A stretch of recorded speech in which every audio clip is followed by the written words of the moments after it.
Antes de que nos adentremos en los oscuros secretos de esta historia, suscríbete al canal y pulsa el botón de me gusta inmediatamente. Comencemos. La tarde caía sobre Oaxaca de Juárez con ese color anaranjado y violeta que tiñe el cielo de los valles centrales antes de que la noche reclame su territorio. El Panteón General, con sus imponentes muros de cantera verde desgastados por siglos de historia, se erguía custodiando los secretos de miles de almas que allí descansan bajo la sombra de los antiguos árboles. Entre sus pasillos silenciosos y sus nichos olvidados, una leyenda susurraba su nombre desde 1889, la novia que nunca dejó de esperar. Elena Sofía Galván había sido la joven más hermosa de la sociedad oaxaqueña. Su familia, de rancio abolengo y fortuna, había organizado para ella el matrimonio más esperado de aquella primavera en el templo de Santo Domingo. Pero la muerte llegó antes que el novio a la iglesia, y Elena Sofía fue enterrada con su vestido de novia, sus manos entrelazadas sobre el pecho, sosteniendo el ramo de azucenas que jamás llegó a lanzar.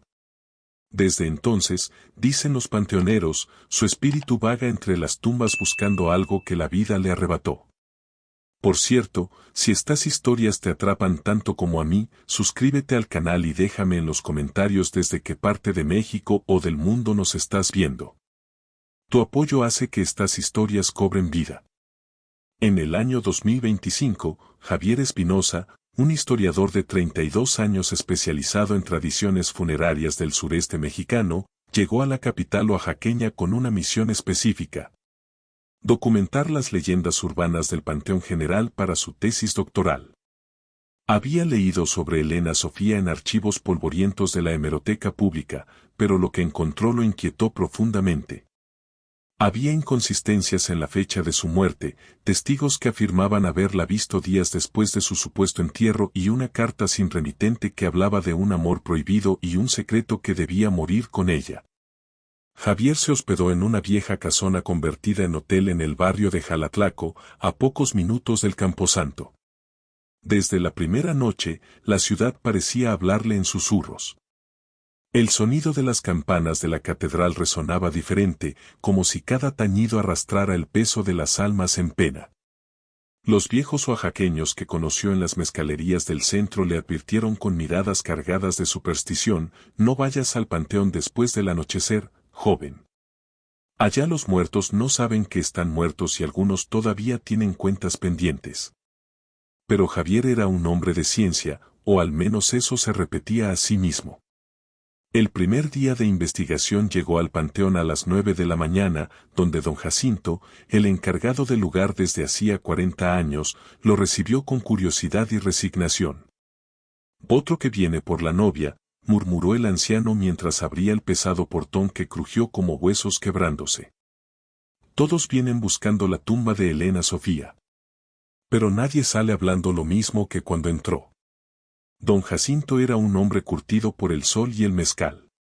Su piel morena estaba surcada por arrugas que parecían mapas de todos los entierros que había presenciado. Llevaba un sombrero de Panamá algo maltratado y sus ojos brillaban con un conocimiento oculto. «¿Qué quiere decir con eso?», preguntó Javier, ajustándose la mochila con su equipo. «Lo que digo es que este lugar tiene memoria propia, joven. Elena Sofía no está enterrada donde dice su lápida. Esa tumba es solo para los curiosos. La verdadera tumba está en otro lado, donde nadie va nunca». Javier sintió un escalofrío. «¿Y usted sabe dónde está?». El viejo lo miró con compasión. «Sé dónde está, pero también sé que no debería llevarlo. Esta ciudad está construida sobre capas de historias que se negaron a morir. El panteón es solo la superficie». Javier insistió. Había viajado desde la Ciudad de México específicamente para esto. Le ofreció a don Jacinto 500 pesos. El anciano negó con la cabeza, pero finalmente accedió porque, según él, algunos tienen que aprender por las malas que hay puertas que no se deben abrir.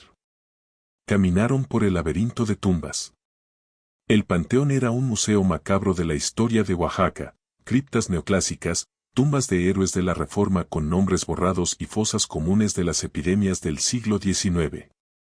El sol de mediodía se filtraba entre los árboles, creando sombras que hacían parecer que las estatuas de mármol se movían.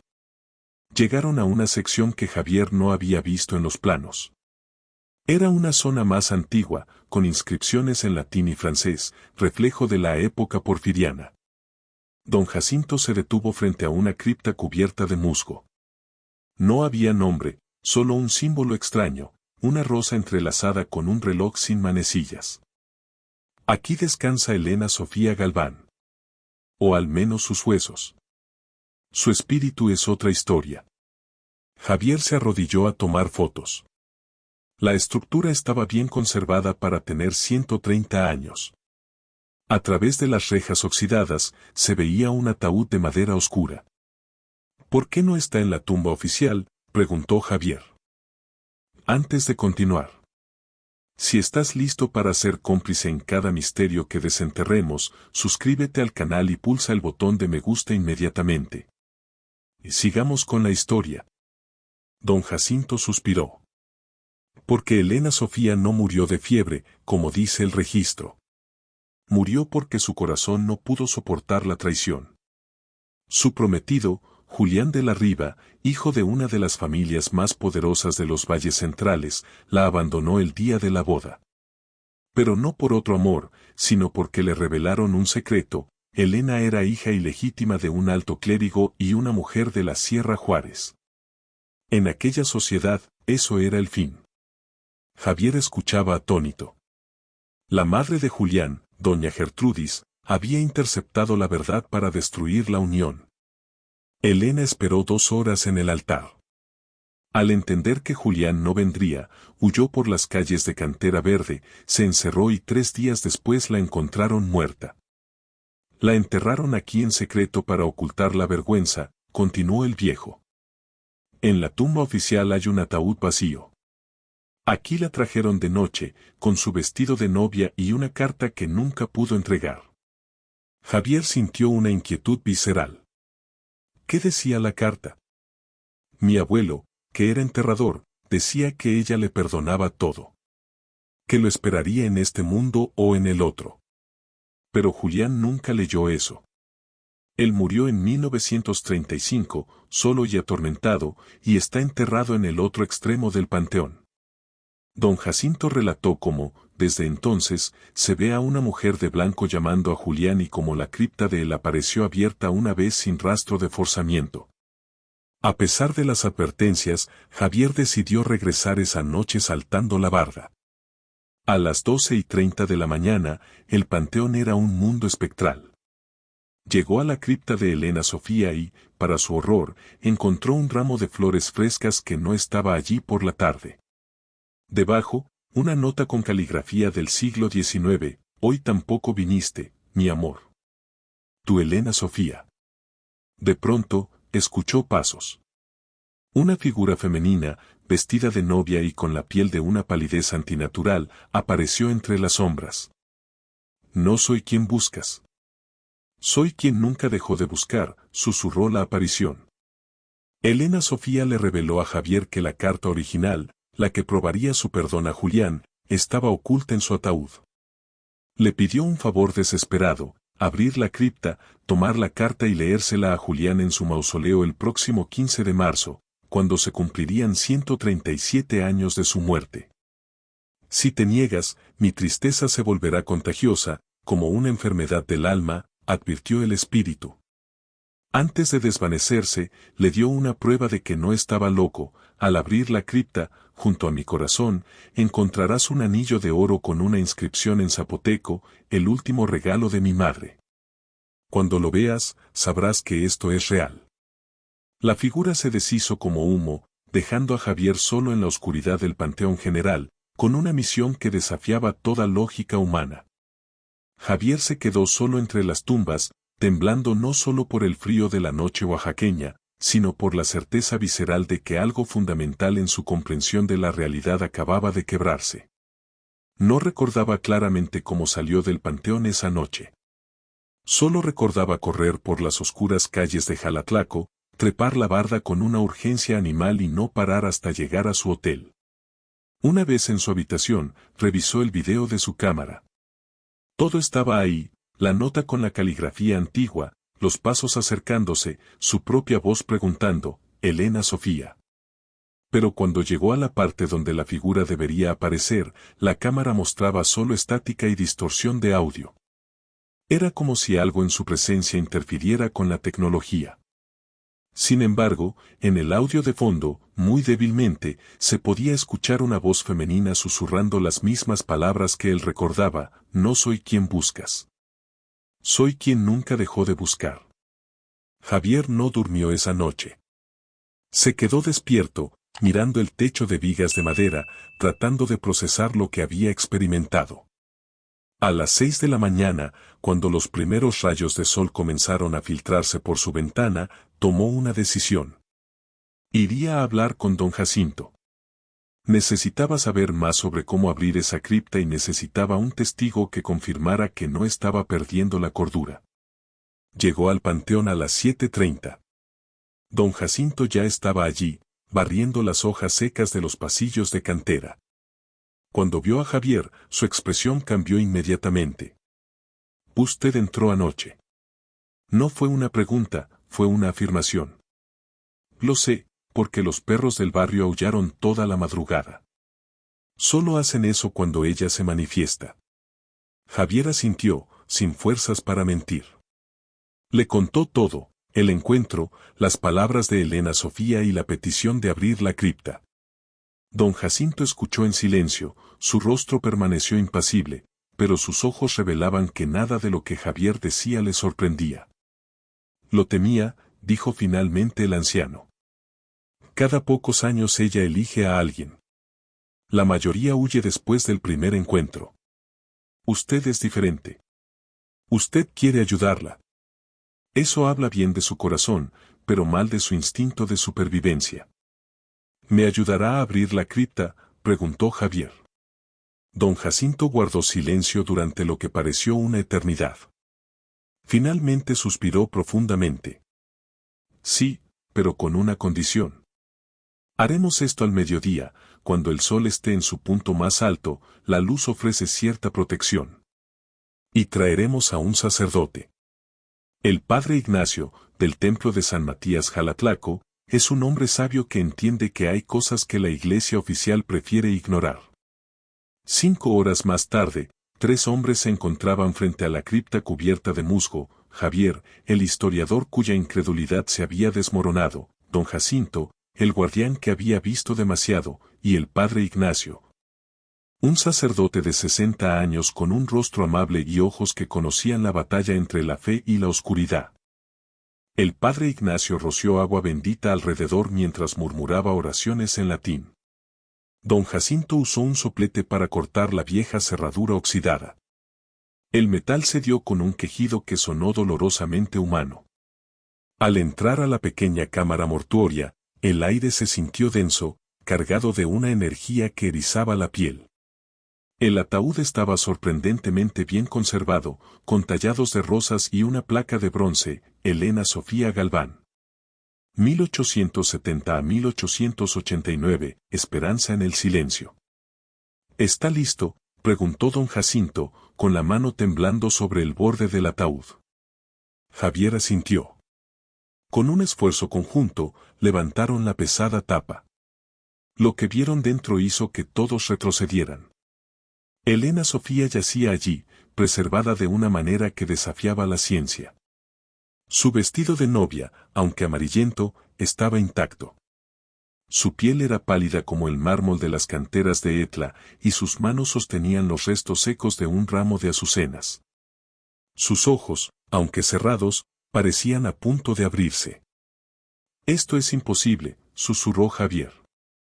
«Hay casos de incorruptibilidad», murmuró el padre Ignacio, «pero esto es diferente. No es gracia divina, es la voluntad humana negándose a aceptar el fin». Javier, con manos temblorosas, recordó las palabras de la aparición: «junto a mi corazón». Deslizó su mano bajo el cuerpo, en el lado izquierdo del pecho. Sus dedos tocaron un compartimento secreto. Presionó y escuchó un clic. Dentro había 2 objetos: una carta sellada con lacre rojo y un anillo de oro con inscripciones en zapoteco. Dios misericordioso, dijo el padre Ignacio. Es exactamente como ella dijo. Javier tomó los objetos con reverencia. En ese momento, una brisa fría recorrió la cámara y Javier juró ver una leve sonrisa en los labios de la novia. Salieron del panteón bajo la luz cegadora del mediodía. Don Jacinto selló la reja con un nuevo candado bendecido con una mezcla de ritos católicos y tradiciones antiguas. Léala cuando esté solo, le aconsejó el sacerdote. Son palabras privadas. Después, cumplirá su promesa. La llevará a Julián. Días después, Javier no pudo resistir más. En la soledad de su habitación, rompió el sello de la carta.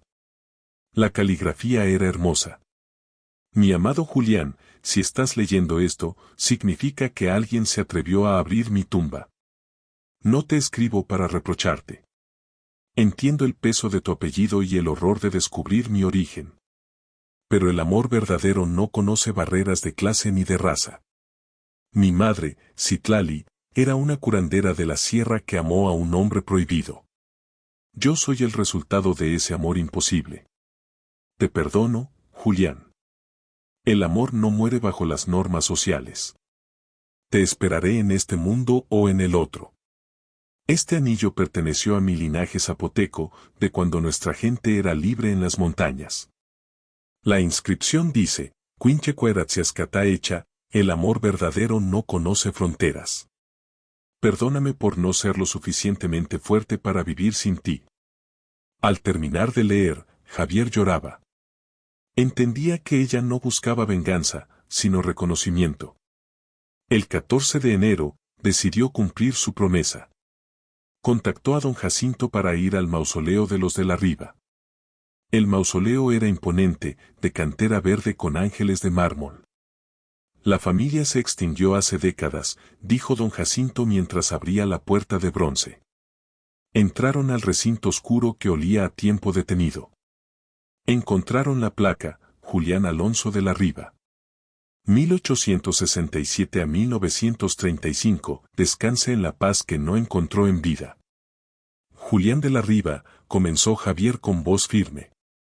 He venido a traerte las palabras que Elena Sofía escribió para ti la noche antes de su muerte. Javier leyó la carta en voz alta. Al llegar a la última línea, una luz cálida y sin fuente aparente llenó el mausoleo. Don Esteban cayó de rodillas. En esa luz, Javier vio dos figuras, Elena Sofía, radiante de alegría, y un hombre alto que solo podía ser Julián. Lo siento, susurró la figura de Julián. He vivido con el peso de mi cobardía. Elena, mi amor, perdóname. Ella extendió su mano. Ya no hay nada que perdonar. Alguien finalmente fue el puente. Las dos figuras se tomaron de las manos y se elevaron, desvaneciéndose en una claridad que disolvía toda sombra. La carta en las manos de Javier se convirtió en polvo fino que el viento se llevó hacia el cielo de Oaxaca. Usted les dio cierre, dijo don Jacinto con voz ronca. Nunca había visto a dos almas partir juntas. Javier salió al atardecer. Las campanas de la catedral repicaban y su sonido ya no era fúnebre, sino hermoso y simple. Esa noche escribió todo en su diario.